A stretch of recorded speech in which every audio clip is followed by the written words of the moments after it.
తీర్థయాత్ర కార్యక్రమానికి స్వాగతం. ఆత్మదీపాన్ని భక్తి చమురుతో వెలిగించిన దివ్య జ్ఞానజ్యోతి భాగవతం. భక్తిరస సిద్ధాంతాన్ని పరిపూర్ణంగా భాగవతం ప్రతిఫలించింది. భక్తి మార్గాన్ని సగుణోపాసనను సుగమం చేసింది. వేదమనే కల్పవృక్షం నుంచి ఉత్పన్నమైన అమృత ఫలం భాగవతం. అలాంటి శ్రీమద్ భాగవతంలో శ్రీకృష్ణ చరితం మధురాతి మధురం. శ్రీమద్ భాగవత పురాణంలో శ్రీకృష్ణ మూర్తిమత్వం విరాట్ రూపంలో తేజరిల్లుతుంది. భగవద్భక్తి రపోద్దీపకమైన భాగవతానికి శ్రీకృష్ణుడే కథానాయకుడై విలసిల్లుతున్నాడు. అలాంటి భాగవతం పేరిట శ్రీ భాగవత్ కృష్ణ అనే విలక్షణ భరిత నామధేయంతో శ్రీకృష్ణుడు అర్చామూర్తిగా దర్శనమిచ్చే మందిరం గుజరాత్ రాష్ట్రం అహ్మదాబాద్లో నెలకొని ఉంది. శ్రీ భాగవత్ విద్యాపీఠ ఆధ్వర్యంలోని శ్రీ భాగవత్ కృష్ణ మందిర్ విశేషాల్ని నేటి తీర్థయాత్రలో తిలకిద్దాం.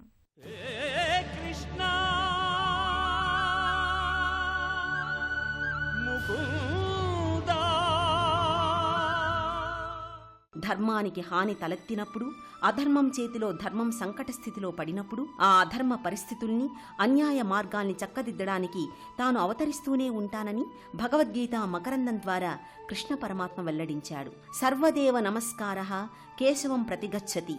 ఏ దైవానికి నమస్కరించినా అది చివరకు శ్రీకృష్ణార్పణమే అవుతుంది. అన్ని నమస్కారాల సత్కార్యాలు శ్రీకృష్ణునికి సమర్పణమవుతాయి. మనకు ఆరాధనీయమైన ఎందరో దేవతలున్నారు. అయితే శ్రీకృష్ణుణ్ణి మాత్రమే శ్రీకృష్ణ పరమాత్మగా వ్యవహరిస్తాం. జీవులందరికీ పరమ ఆప్తుడైన శ్రీకృష్ణ భగవానుడు భారత కృష్ణుడిగా, భాగవత కృష్ణుడిగా విభిన్న పార్శ్వాల్ని ప్రదర్శించాడు. ఈ రెండు మహాగ్రంథాల ద్వారా శ్రీకృష్ణుడి విరాట్ మూర్తిమత్వం సాకారమవుతుంది. భాగవత కృష్ణుడు మోక్షమిస్తాడు, భారత కృష్ణుడు జ్ఞానమిస్తాడు. మోక్షపథాన్ని కోరుకునేవారు భాగవత కృష్ణుణ్ణి ఆశ్రయించాలి. భక్తి ద్వారా, అనన్యమైన ఆధ్యాత్మిక సాధన ద్వారా కృష్ణానుగ్రహాన్ని సాధించడానికి భాగవత కృష్ణుడి ఆరాధనా క్రమం ఉపకరిస్తుంది. ఆ నేపథ్యంలోనే భాగవత కృష్ణుడి పేరిట ఓ ఆధ్యాత్మిక దివ్యధామం సాకారమయ్యింది. విశాలమైన లోగిలిలో ఆధ్యాత్మిక సేవా మార్గాల సమ్మేళనంగా ఈ మందిరం భక్తుల్ని ఆకర్షిస్తోంది. శ్రీ భాగవత్ విద్యాపీఠ ఆధ్వర్యంలో నిర్వహిస్తోన్న ఈ మందిరం తెలుపు, జేగురువర్ణ రంగుల్లో 2 అంతస్తుల భారీ కట్టడంగా ఆకట్టుకుంటుంది. మందిర గోపురాలపై 7 సోపానాలు, కలశాలు నెలకొని ఉంటాయి. కళాకృతులతో ఈ మందిర కట్టడాలన్నీ భక్తజనరంజకంగా మెప్పిస్తాయి. మందిరం ముంగిట భారీ స్వాగత తోరణం, ఇరువైపులా ఏనుగుల ప్రతిమలు నెలకొని ఉంటాయి. త్రైమందిరాలతో కూడిన ప్రధాన మందిర గోపురాలు కళావైభవంతో ప్రకటితమవుతాయి. ప్రాచీన సంప్రదాయ ఆధ్యాత్మిక ప్రాభవానికి ఈ మందిరం ప్రతిబింబంలా భాసిస్తుంటుంది. బుద్ధిజనితమైన తర్కాలకు, వేదాంతాది సాధనలకు, అహంకార భరిత మేధస్సులకు అందని దివ్యస్వరూపుడు శ్రీకృష్ణ పరమాత్మ. నారాయణుడి దివ్య విరాట్ మూర్తిమత్వం శ్రీకృష్ణుడు. యోగీశ్వర తత్వమే శ్రీకృష్ణలీల. దుర్జనుల్ని శిక్షించటం, సజ్జనుల్ని కాపాడడమే శ్రీకృష్ణుడి విధి. అందుకే గోవర్ధనోద్ధారక కృష్ణుడిగా ఈ మందిరంలో శ్రీకృష్ణుడి విగ్రహం గోచరమవుతుంది. శ్రీకృష్ణుడు పరిపూర్ణ అవతారమూర్తి. జీవుల్ని ఉద్ధరించడమే ఏకైక లక్ష్యంగా తన మూర్తిమత్వాన్ని ప్రకటించాడు. ప్రధాన మందిరంలో గోవర్ధనగిరి పర్వతాన్ని ఎత్తి గోకుల పారిజాత గోపాలకృష్ణుడిగా దర్శనమిస్తున్నాడు. పసిబాలుడైన శ్రీకృష్ణుడు చిటికిన వేలితో గోవర్ధనగిరిని అలవోకగా ఎత్తి పట్టుకుంటే ఆ పర్వత ఛాయలోకి గోకులమంతా వెళ్లి సంరక్షణ పొందింది. ఆ గోకుల కృష్ణుడు తన చిటికిన వేలిపై ధరించిన గోవర్ధనగిరి నీడలోకి రావడానికి గోకులవాసులు ముందు భయపడ్డారు. ఆ సందర్భంలో కృష్ణుడు వారికి ఇలా అభయమిచ్చాడు. బాలుండీతడు కొండదొడ్డది, మహాభారంబు సైరింపగా జాలడోయని దీని కింద నిలువను శంకింపగరాదు.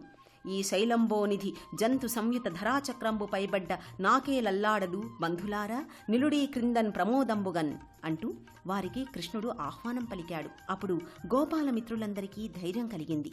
పరమాత్మ పిలుపునందుకున్న వారంతా గోవర్ధన పర్వత ఛాయలోకి చేరుకుంటారు.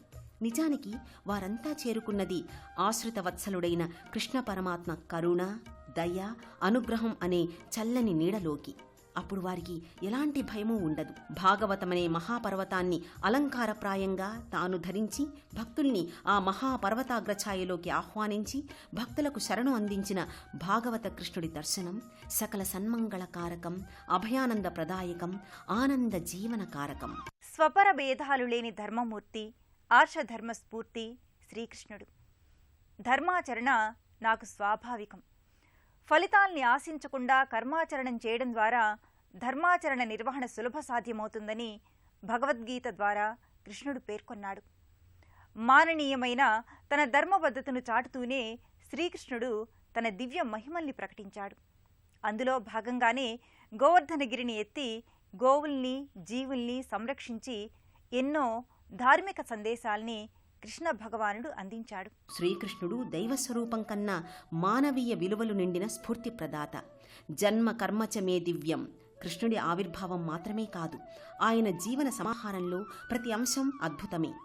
క్రోధామయ జీవితం, సంపూర్ణ అవతారతత్వంలో కృష్ణుడి జీవితం శోభిల్లింది. ప్రేమతత్వానికి ప్రత్యక్షర నిదర్శనం రాజిల్లింది. అందుకే శ్రీకృష్ణ అవతరణ ఘట్టంలో తమద్భుతం బాలకమంబు జేక్షణం అంటూ కృష్ణుడి జీవితాన్ని అద్భుతంగా వర్ణించారు. కోరికతో, భయంతో, ద్వేషంతో, బంధంతో, భక్తితో, స్నేహంతో ఏదో రకంగా నన్ను పొందండి అని కృష్ణుడు ప్రోత్సహించాడు. కృష్ణస్తు భగవాన్ స్వయం అన్న మహాకావ్యానికి తాత్పర్యంగా నిలిచాడు. సత్యవ్రతం కృష్ణ సత్యమాత్ర ప్రతిష్ఠితం అనే వేదవాక్కుకు శ్రీకృష్ణుడు సమున్నత దర్పణంగా నిలిచాడు. శ్రీకృష్ణుడు తన చిటికెన విరేలిపై ధరించినది గోవర్ధనగిరిని కాదు, సమస్త భక్తుల దీనజనుల మొరల్ని. శ్రీకృష్ణుడి జీవనం పైకి ఎంతో రసార్ణవంగా కనిపిస్తుంది, కానీ ఆయన జీవితం ఆశాంతం, సంఘర్షణాత్మకం, పరమ విషాదమయం, చింతాక్రాంతం. అయినా ఏ క్షణాన కూడా కృష్ణుడు తన దివ్య సమ్మోహన చిరుదరహాసాన్ని వీడలేదు. కృష్ణుడు చెరసాలలో పుట్టాడు. భయంకర పరిస్థితుల్లో పుట్టగానే తల్లి పొత్తిళ్ల నుంచి దూరమయ్యాడు. పెంపుడు తల్లి దగ్గరకు చేరుకుని ఆమెనే తన కన్నతల్లి అనుకున్నాడు.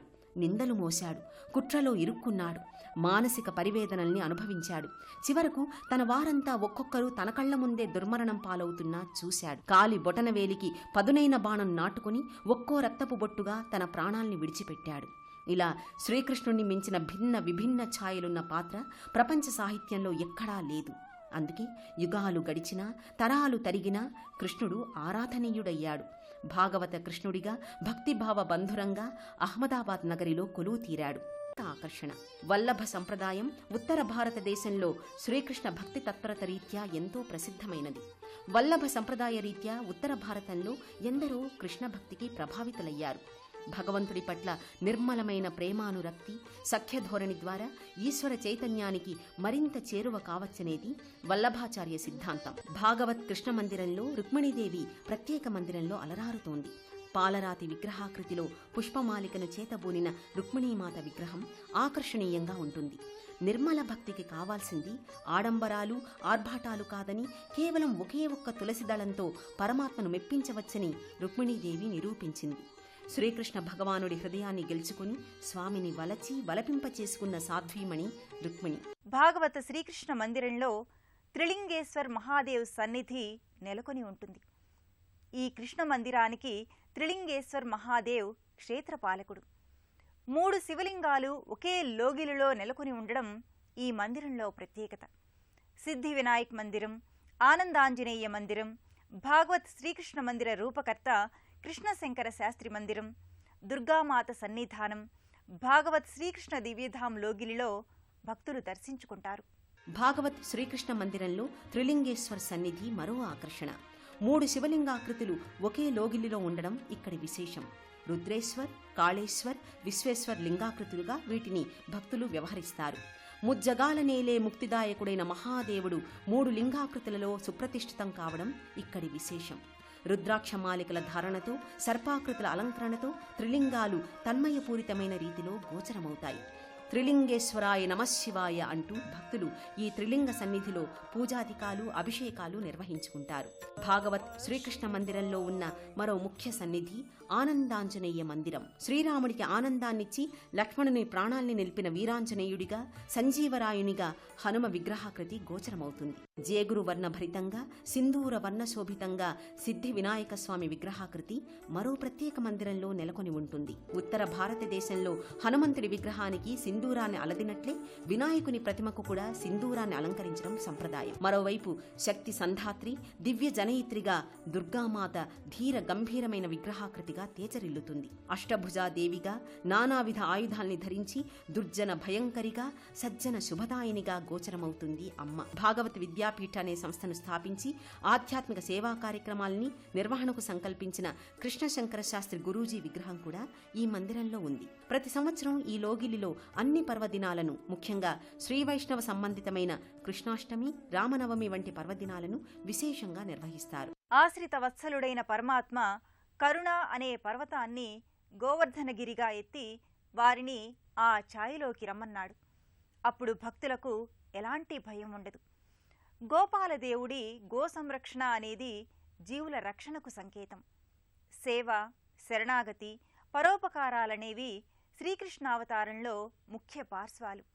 అందుకే తగిన రీతిలో శ్రీ భాగవత్ విద్యాపీఠం శ్రీకృష్ణ మందిరం నిర్వహణతో పాటు పలు సేవా కార్యక్రమాల్ని విస్తృతంగా నిర్వహిస్తోంది.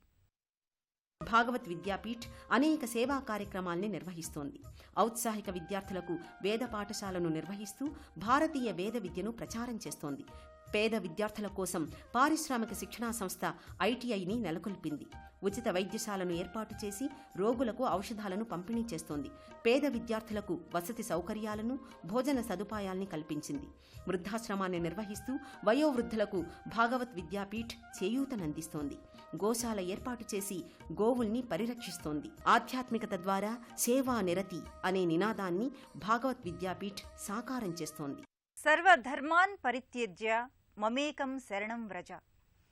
అందరి యోగక్షేమాల్ని తానే వహించి భక్తులనే దీనులకు ఆశ్రయం కల్పించే దీనజన బాంధవుడు శ్రీకృష్ణుడు. అనంతకాల స్వరూపునిగా కాలాతీతమైన దివ్య సందేశాల్ని ఆవిష్కరించి శ్రీకృష్ణుడు జగద్గురువుగా తేజరిల్లుతాడు. శ్రీకృష్ణ శరణం మమ అని స్వామిని ప్రార్థిద్దాం.